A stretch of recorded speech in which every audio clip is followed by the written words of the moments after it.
Hola, ¿qué tal? Muy buenas noches. Deseo que se encuentren todos muy bien. Yo soy muy contenta porque esta semana iniciamos pues nuestra cuarta semana de trabajo en esta materia que se relaciona con algo que en toda la carrera y en toda nuestra vida profesional vamos a realizar y quizá no la reconocemos con este nombre.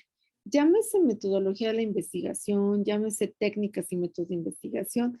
Al final de cuentas, estamos hablando de un proceso que yo les decía en la primera sesión, es indispensable que lo veamos con otros ojos. O sea, los investigadores no son los que están solamente en una biblioteca, en un laboratorio y están realizando actividades como si el mundo exterior no existiera.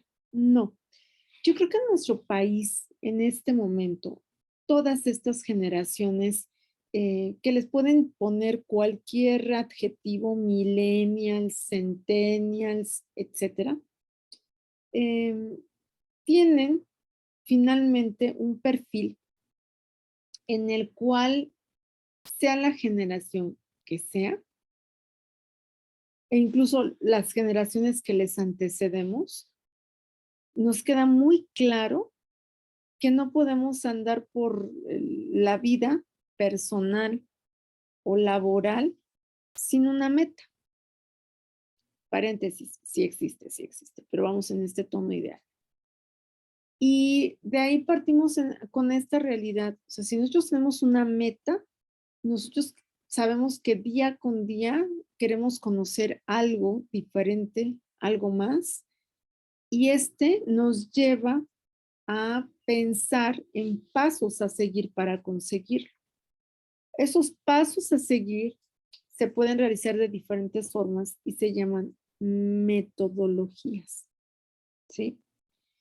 Y si nosotros queremos realizar, por ejemplo, una exposición que nos dejaran hacer una grabación, por ejemplo, de 15 minutos, que ustedes nos las enviaran a nosotros sobre un tema, así como son las exposiciones en vivo y en directo, a mí me encantaría que con las bases que estamos viendo en esta asignatura, sepamos que hay pasos en procesos para investigar y que no necesariamente nos vamos a ir a una tesis.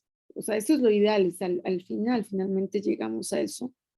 Pero me refiero que en situaciones de nuestros contextos cotidianos sepamos que cuando queremos ampliar nuestro conocimiento, queremos hacer una aportación mediante una exposición que nos solicitan, mediante un trabajo específico, si aplicamos las técnicas de investigación, si aplicamos los conocimientos, la metodología de la investigación, podemos ofrecer y podemos presentar cosas verdaderamente interesantes y no solo por pasar, no solamente por presentarlo y entregarlo.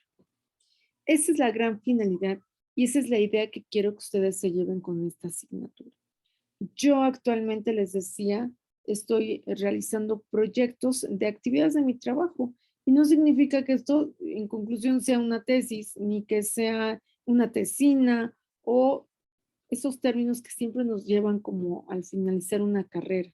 No, en mi cotidiano, en mi trabajo cotidiano, tengo esa posibilidad de ver qué necesidad debo cubrir, qué objetivo tengo que alcanzar, o sea, qué meta, de qué manera sustentarlo teóricamente, como vimos la semana pasada, todo lo que es el marco teórico. Y ahora vamos a sustentarlo desde una parte práctica. Ajá. Y esta parte práctica nos va a dar eso que realmente conocemos, ay, tengo que aplicar una encuesta, ¿no? Y vivimos últimamente en un mundo de encuestas. Que si para saber quién va a ganar la presidencia de la República, encuestas de salida. Para ir pensando quién va a ganar, encuestas. Em, Ahora, con la cuestión de revocación de mandato, finalmente es una pregunta, ¿no? Es una encuesta. Que si tenemos que decidir, es una encuesta. Entonces, estamos viendo que hoy en día nuestro mundo se está manejando en ese sentido.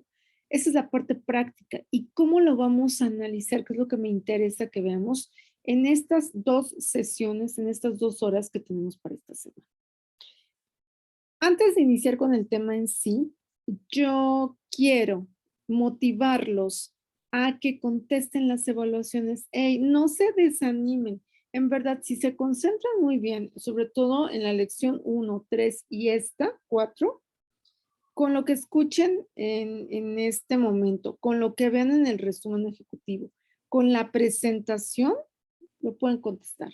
Mi única sugerencia es que este tipo de preguntas que estoy haciendo en estos exámenes de semana, hay que poner mucha atención, porque la forma justo de formular las preguntas de estos exámenes es para que ustedes hagan una discriminación de la información, es decir, que analicen, que sinteticen, aunque muchos llaman que son preguntas como para de confusión múltiple o de falsear la verdad y demás. No, es para que yo sepa que ustedes escucharon, leyeron las presentaciones, leyeron los resúmenes, en algunos casos como en la lección 2, que les deje una lectura, un artículo, pues que lo revisen, ¿no? En ese sentido, con calma, leerlo. Y los invito a los que no lo han hecho a que lo realicen esta semana y hasta el día 31 de marzo lo pueden conseguir. Entonces, tenemos todavía toda la semana que entra. Nos estamos hablando de, hoy es jueves, es viernes, sábado, domingo, lunes, martes, miércoles todavía. Y si mi calendario no está mal, no, me quedé hasta miércoles porque dije, no me vaya yo a equivocar. Ahorita les digo. Hasta el jueves precisamente, que es el 31 de marzo, podemos realizar estas actividades. O sea, la próxima semana, en jueves, no hay sesión. Es para que ustedes puedan terminar, revisar, leer. El sábado sí nos vemos, o sea, el fin de semana, pues doy la segunda parte de la sesión. Y así doy tiempo a que aclaren, revisen y nos vemos todo en un solo momento. ¿De acuerdo? Entonces, pues, si me permiten, vamos a empezar. Voy a compartir mi pantalla y les voy a presentar estas diapositivas del día de hoy. Me voy a quedar hasta las 6, 7 porque el sábado vamos a ver el complemento. ¿Qué les parece? Y me voy a enfocar el sábado mucho más a la preparación del el informe de lo que estamos investigando. En este momento voy a apagar un poquito más mi cámara para que ustedes se enfoquen precisamente en la parte de la presentación. Ahí ya la moví. Aquí está. La unidad 4, lección 4, se llama Técnicas de recolección y procesamiento de datos. Y vamos a incluir también el informe, porque finalmente, miren, ya tenemos un planteamiento de tema, un planteamiento de problema, unos objetivos, tenemos una hipótesis, tenemos un marco teórico. Y para que el marco teórico se sustente, revisemos las hipótesis, pues necesitamos aplicar instrumentos que nos permitan recoger y procesar datos. Y al final lo tenemos que presentar en un informe. Entonces, vamos a ver qué es el muestreo, cuáles son los tipos o las técnicas, no tipos, las técnicas de muestreo, algunos instrumentos que nos pueden ser útiles, cómo se procesan, ya que los aplico, ya que apliqué mi encuesta, y finalmente el informe, ¿ok? Esos son los cuatro puntos que vamos a ver. Ahora bien, ¿qué tenemos que recordar de lo primero que revisamos? Decíamos al principio que la metodología de la investigación tiene ciertos elementos, los que acabo de mencionar, pero se complementan con otros. Y decíamos la sesión pasada que tenemos diferentes enfoques de la investigación, cualitativa, cuantitativa o mixta. Dependiendo de cuál es ese enfoque y cuál es el diseño de la investigación, cualitativa, cuantitativa o mixta, y de ahí se derivan diferentes tipos de estudio, pues es donde tendríamos que utilizar las variables. Si yo hice mi hipótesis con el sí, entonces, sí hago referencia a una hipótesis dividida entre variable dependiente e independiente, necesito cotejar que lo que estoy yo postulando como tal, como una hipótesis con una posibilidad, a través de lo que me puede dar de información una población determinada, pero como no voy a poder abarcar toda esa población, pues tengo que elegir una muestra. Y para trabajar con esa muestra, yo debo aplicar diferentes técnicas y procedimientos para recoger información, para obtener esa información. Después hacer un plan para analizar esa información, que es el análisis de datos, considerar cómo voy a usar esa información, que es súper importante en la parte de las consideraciones éticas. Y obviamente, pues hacer un ensayo que le llaman piloto antes de aplicar mi instrumento con la muestra. Vamos por puntos.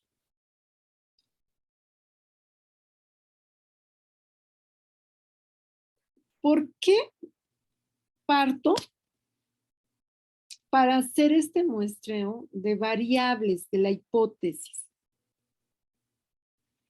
Las variables nos dan características que podemos observar y que son diferentes entre individuos de una población. Es decir, y voy a prender mi cámara en este momento. Aquí sí. El cursor. Ahí está. Perfecto.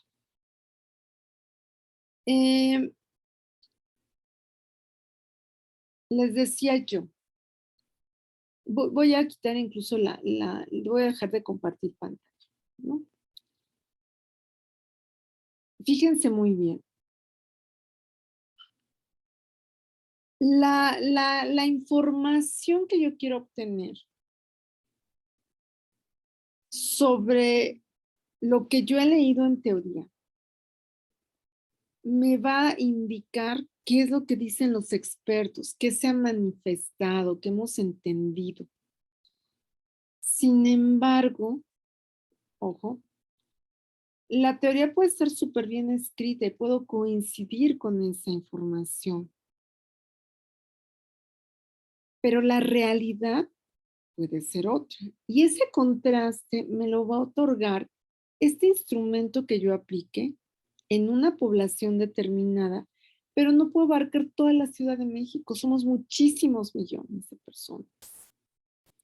Puedo pensar a lo mejor en que me enfoco en una delegación, pero en una delegación también hay millones de personas, una ciudad enorme. Entonces, puedo pensar ya dentro de la población de la Ciudad de México, en que mi muestra va a ser de una delegación, por ejemplo, que va a abarcar tantas colonias. Y a lo mejor dentro de la colonia ubico zonas. Y ahora sí, es mi población de la Ciudad de México, obviamente de la zona metropolitana de la Ciudad de México, o la Ciudad de México, porque metropolitana es enorme, ¿eh? También, ojo, me voy con Ciudad de México nada más para no enredarlos. Poblaciones de la Ciudad de México, de la delegación Gustavo Amadero, por ejemplo, que es muy, muy amplia, de la colonia Tres Estrellas, en un área que abarca las calles Zafiro y las calles Oro y Zafiro. Es decir, una población aproximada de 1,000 habitantes. Y de ahí voy a decir que solo me dedico a esa población. Y esa muestra Es por eso, va a ser una pequeña parte de esa población que me va a permitir conocer lo que yo estoy apuntando en mi hipótesis y en mi marco teórico sobre realidad. Entonces, vamos a hablar de la diferencia entre lo que es población y lo que es una muestra. Entonces, vuelvo a la pantalla. Pero necesito utilizar a mi hipótesis porque mi hipótesis tiene 2 o más variables y me va a permitir esta hipótesis preguntarme qué información quiero recoger en mi estudio y cumplir con mis objetivos de investigación. Tengo que tener cuidado y ver tipos de variables, cómo operan esas variables y de dónde voy a obtener fuentes de información con esos datos. Decido qué datos y cómo los voy a recolectar. Eso es muy importante. Con lupa lo tengo que decidir. Cuando yo defino los datos que quiero recolectar de acuerdo con la pregunta de investigación y los objetivos, voy a poder saber qué información me estoy o estoy más bien revisando. ¿Qué información me parece importante confrontar? ¿Qué información es la que a mí me va a brindar certeza? ¿Sí? Voy a apagar un momentito mi micrófono en lo que pasa el comercial de los tamales. Permítame.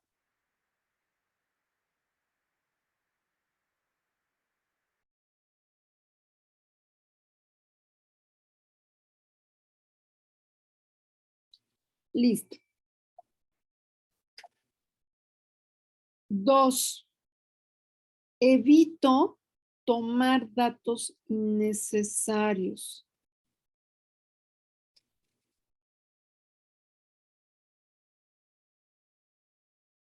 Es decir, voy a recoger información que sea útil, factible y ética. O sea, no voy a poder pensar en recoger cualquier información. ¿Ok? Va la 3.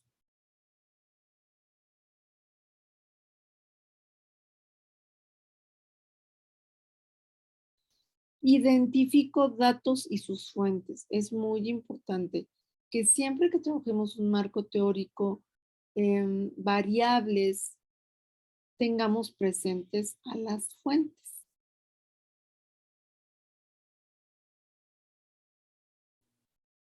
4.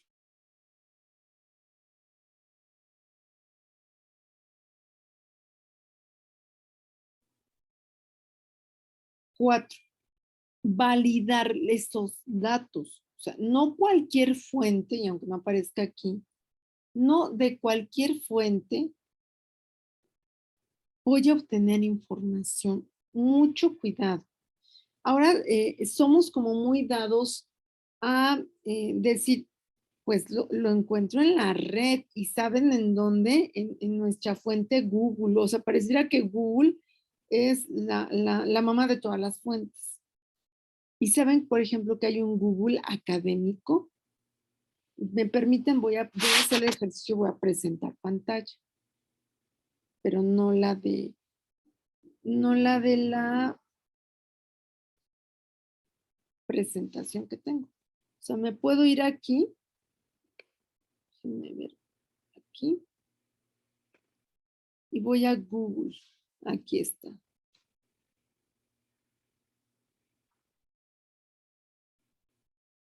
Listo. Y aquí en Google, por ejemplo, puedo preguntar acerca de lo que es revocación de mandato. Revocación de mandato. Bueno, ahí está. Revocación de mandato. Aquí vean, esto es lo que me parece magnífico. Va a ser así como más chiquita.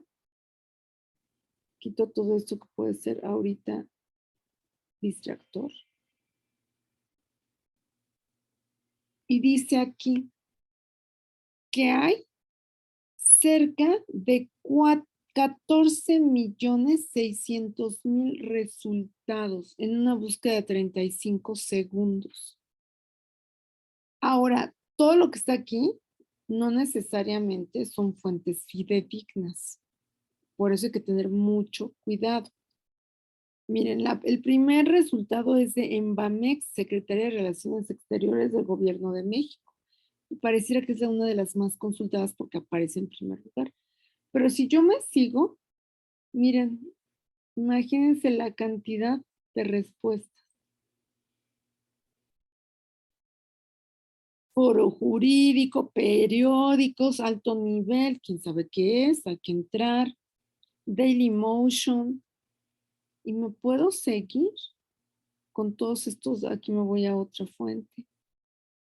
Política, Biblia Tunam, México, CNN en español, o sea, imagínense. Pero también puedo buscar el Google académico, por ejemplo.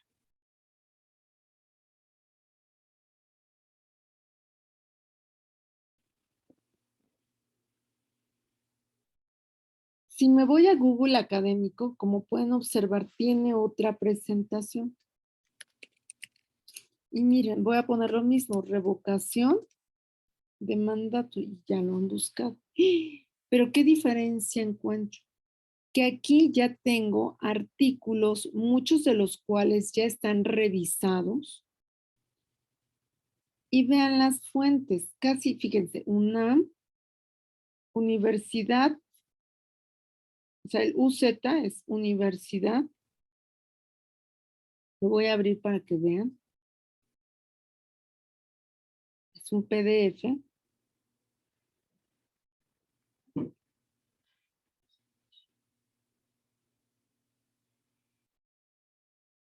Y aquí viene el abstract.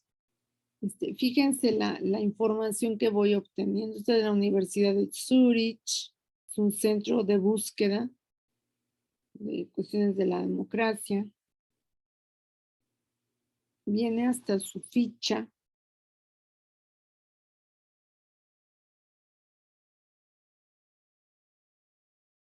O sea, es una información ya revisada. Acá está el Senado de la República, vean. ¿Sí? Serie analítica. Vean la diferencia de mi búsqueda. La Universidad de La Rioja en España, la Universidad de Michoacán, y aquí vemos la cantidad de... Hay menos resultados. ¿Se acuerdan que hace rato eran 14.600.000 resultados? Aquí hay 36.000. Pero estamos hablando de un buscador académico. Ojo. Y estamos cuidando las fuentes. Aquí están más, hay menos periódicos, hay más universidades, y esto es muy importante. ¿Ok? ¿En qué sentido es importante? Para que mi búsqueda sea exitosa, tiene que ser una fuente verdaderamente fidedigna. Y cuando estoy hablando de fuentes fidedignas, estoy hablando de fuentes que ya están siendo revisadas. Fuentes que muchas ya se publicaron. Ajá. Y esto me da a mí como investigador, como la persona que está realizando una actividad de este tipo, más tranquilidad de dónde estoy buscando. ¿Ok? Vuelvo a compartir pantalla. Aquí estoy. Apago cámara para que no se pierda la señal. Y por lo tanto, hay un ejercicio muy interesante previo a elegir un instrumento de investigación y aplicarlo, que se llama operacionalizar variables.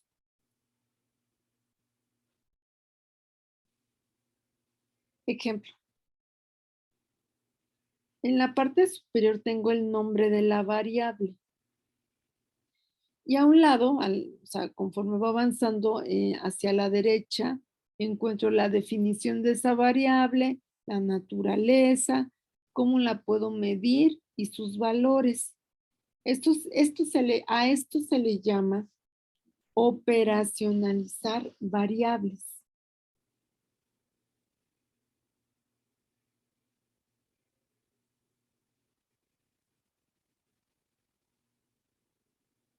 ¿Cuáles son mis variables? El sexo, la edad, el estrato social, el ambiente familiar, la obesidad. Tengo la definición de qué es cada variable, su naturaleza, es decir, es un enfoque de información que necesito obtener de manera cualitativa o cuantitativa. Hay un nivel de medición de estas variables y sus valores. Sexo, nada más voy a elegir femenino, masculino. Ojo, hay quien pone otro. ¿Ah? Edad, un mínimo y un máximo. Estrato del 1 al 6, voy a poner mi estrato socioeconómico. Recibo apoyo familiar, 1 sí, 2 no. Obesidad mínimo y máximo.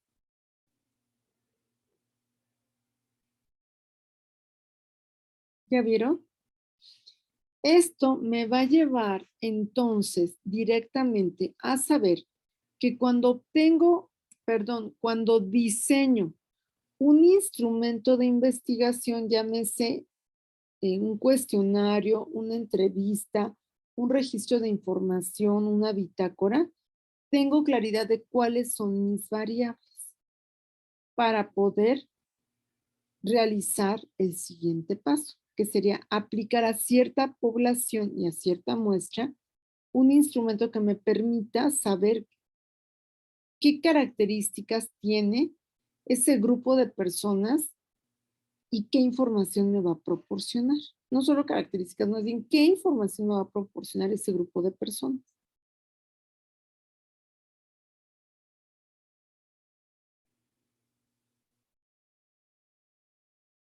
Primero les decía, lo más importante es definir población. La población generalmente pues nos va a implicar o nos va a generar criterios de inclusión y de exclusión. Genera varias interrogantes. Tenemos muestra para poder elegirla. Esta diapositiva da mucha luz de lo que es una población. O sea, la población es todo esto que está en color verde. Y la muestra es lo que está en el cuadrado. Esta muestra es elegible. Y gracias a ese criterio, a esos criterios de elección, puedo hacer inferencias. Entonces, mi población es esta gama verde de 20 millones de habitantes, pero me voy solamente con 1000. ¿De acuerdo? Entonces, es muy importante definir la población. La muestra es el espacio donde puedo yo recopilar la información. O sea, la muestra es en donde, con quiénes voy a recopilar información. Y el muestro es cómo voy a seleccionar a los que me proporcionen información. Va otro ejemplo. Observen, no voy a hablar en este momento, chicos. Quiero que observen esta diapositiva. Les voy a dar 30 segundos para que la observen. No es cierto.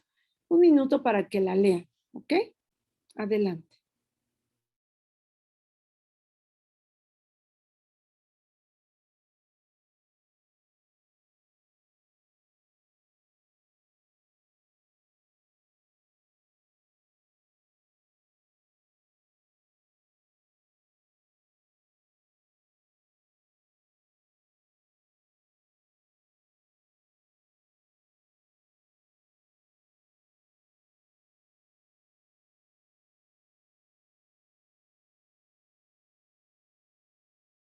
¿Listo? El tamaño de la muestra y el muestreo. Primero me voy con el tamaño de la muestra. El tamaño de la muestra tiene que ver primero con la elección de mi población objetivo o mi población a estudio, que es el ejemplo que les ponía en su momento. Es decir, el tamaño de la muestra tiene que ver en qué población va a recaer las conclusiones.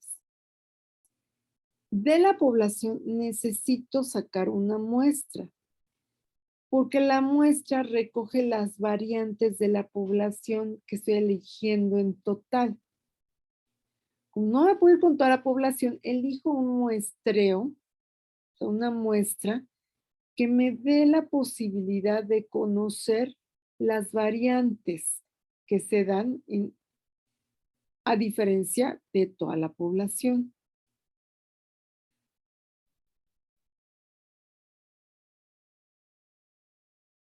O sea, la población es el objetivo, el objeto de estudio, y la muestra son los elementos donde se toman la medición. Esa es la diferencia.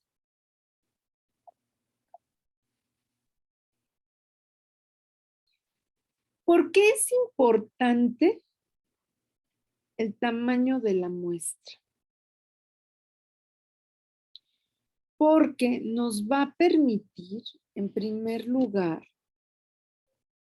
controlar el error aleatorio, la falta de precisión.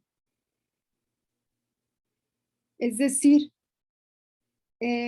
puedo elegir una muestra de 1000 personas, de 500 personas, de 300 personas, donde vamos a poder, en función de la población original, y donde vamos a poder revisar qué información me da esta muestra representativa de esta gran población a la que no voy a tener acceso. Y hay que recordar que es mucho mejor una muestra pequeña, bien seleccionada, que sea representativa, que una grande sesgada. Eso es muy, muy, muy, pero muy importante. Voy a dejar de presentar pantalla un momento.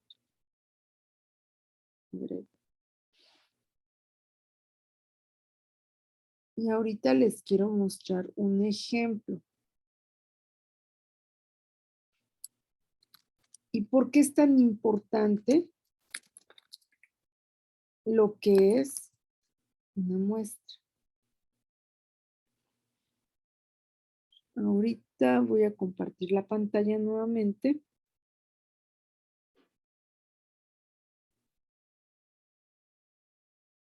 Ahí está. Es una imagen.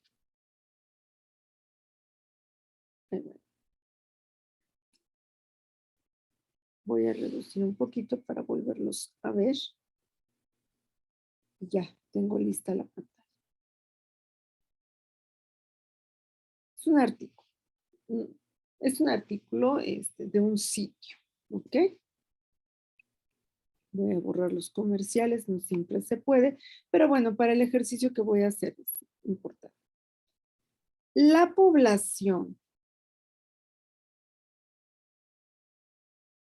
y la muestra corresponden a un concepto estadístico que busca enfocar la atención a un subgrupo específico dentro de un universo mayor de individuos. La mayoría de investigaciones para recolectar información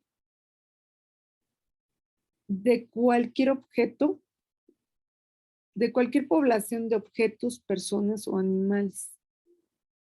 Generalmente se trabajan con muestras. Al ser una muestra un un porcentaje mucho menor con respecto a la población total, que no pasa el 20%, ojo, es más fácil examinar e investigar dado el reducido número de individuos. Entonces, esta es la imagen que yo quería que vieran. Esta es mi población, todo lo que está alrededor, con un color azul, aquí es donde se alcanza a apreciar. Y la muestra es lo que está de manera representativa en esta parte superior. Muy bien. Las muestras se utilizan en muchos estudios sociales para efectuar controles de calidad.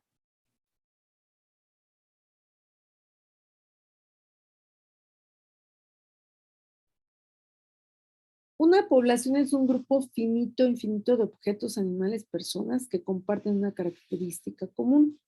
Las poblaciones pueden encontrarse en cualquier contexto y dependiendo de o sea, de su tamaño, es capaz de ir hasta las cuentas docenas, de unas cuantas docenas hasta varios millones. Les voy a poner un ejemplo con este artículo de poblaciones. La población es una universidad.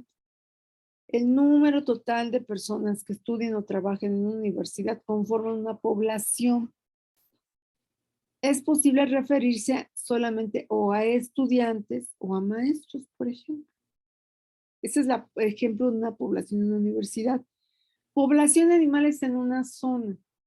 En numerosos parques y reservas naturales se mantienen controladas las poblaciones totales de animales para evitar que agoten sus fuentes de alimento o territorios.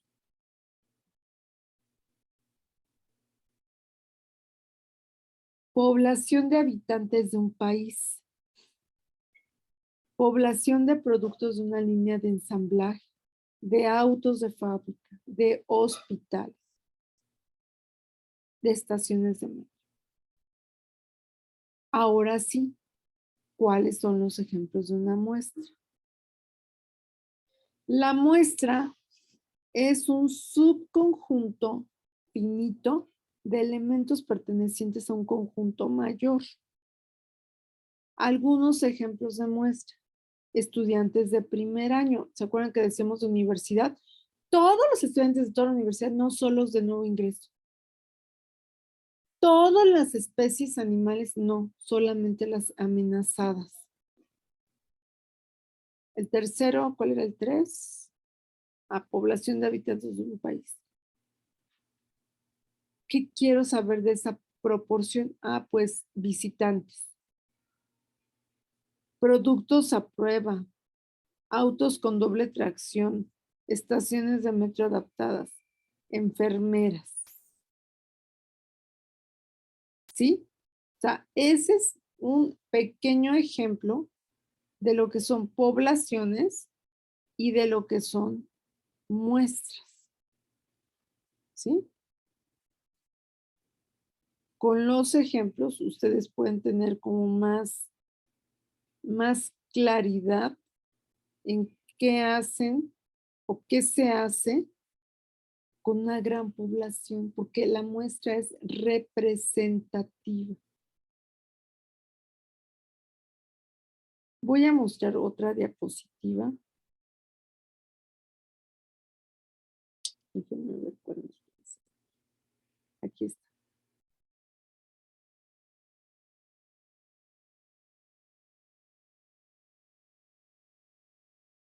Ahí va. Se tarda un poquito mi red, pero espero que no me acuerde. Ahí voy.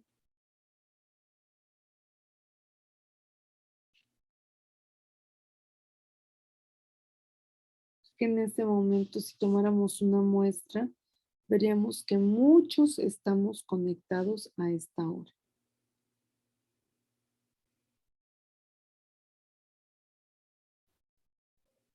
No se deja.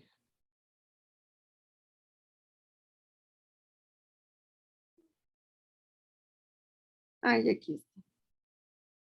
Es algo muy, vamos a decir que muy cotidiano, pero es muy representativo. Voy a presentar pantalla.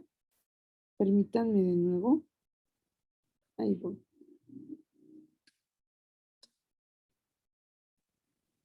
Bueno, esto es algo que les quiero decir de la plataforma.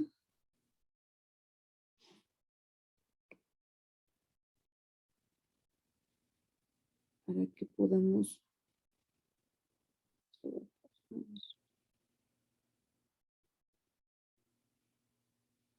Bueno, no quiere.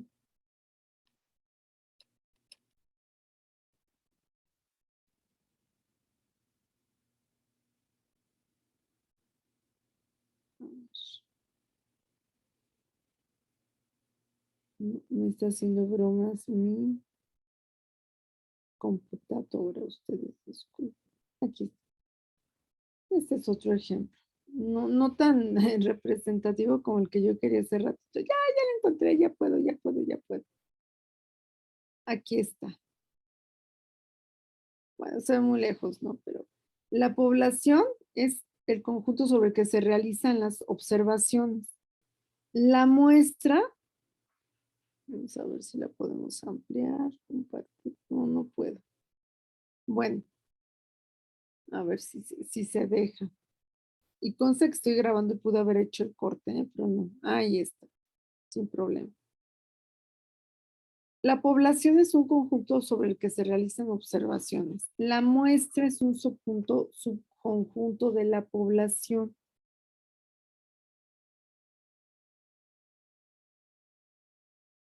¿Sí? Esta es la población. Población de perros, muestra de perros, todo sobre perros. O me puedo ir a poblaciones de ciertos animales, como estos gorilas, nada más. Y de la muestra es qué perros, qué raza de perros, qué rangos, edades, además de simios, porque hay muchísimas. Entonces, esta población es donde quiero registrar yo mis observaciones, aplicar mis instrumentos y después definir qué muestra de cada uno pretendo tener. ¿Sí? Entonces digo, está muy representativa, no quiso bajar la otra, porque les digo que tengo un poquito lento la red y por eso de repente apagó la cámara. Entonces, para que siga el proceso de investigación, fíjese bien, es muy importante elegir y saber elegir mi muestra. Ya me despeiné, no tanto me emociono que me despeino. Ahorita, imagínense. Ahora sí. Y nótese que estamos en vivo y en directo, chicos. Algo a mí que me encanta de la parte de selección de las muestras, por ejemplo, es que te dan la posibilidad, aunque hay muchas técnicas para elegir la muestra, te dan la oportunidad de revisar tu población y definirla. O sea, no es, hay formas de elegir la muestra que son incluso unas al azar, pero finalmente tú eliges la población y ubicas qué parte de la muestra. Y eso te permite tener más confianza porque sabes cuál es tu teórico que te está guiando, tu línea teórica, y vas a esa muestra, a esa población, porque quieres comprobar lo que estás tú ya presentando, ¿no? A través del marco teórico. Y para cerrar este día, déjenme volver a compartir más bien la presentación que tenía. Que bueno, ahí va de manera muy sencilla a poderse ver cuáles son las poblaciones y cuáles son las muestras. Para terminar el día de hoy, presento esta diapositiva.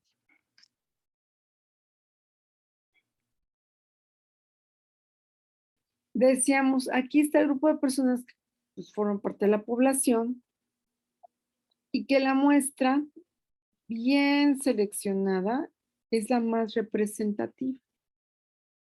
Entonces, aquí está mi muestra.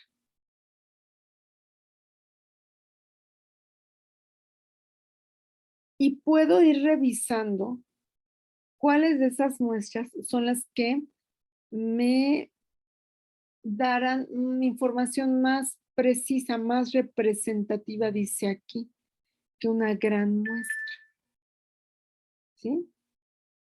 ¿Qué es lo que tenemos que pensar?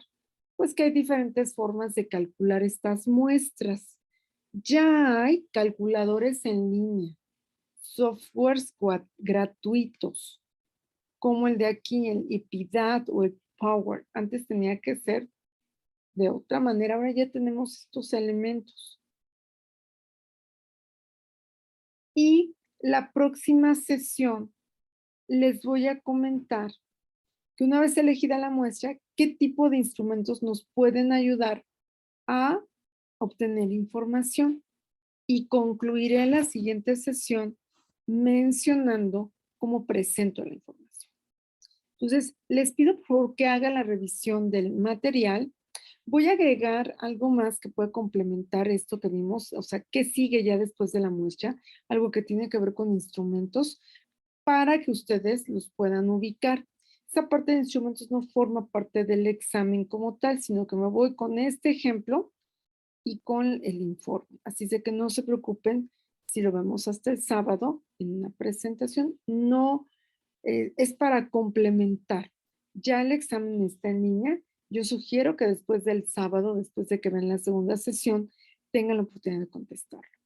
Acuérdense, hoy vimos de qué manera la teoría se puede contrastar con una realidad.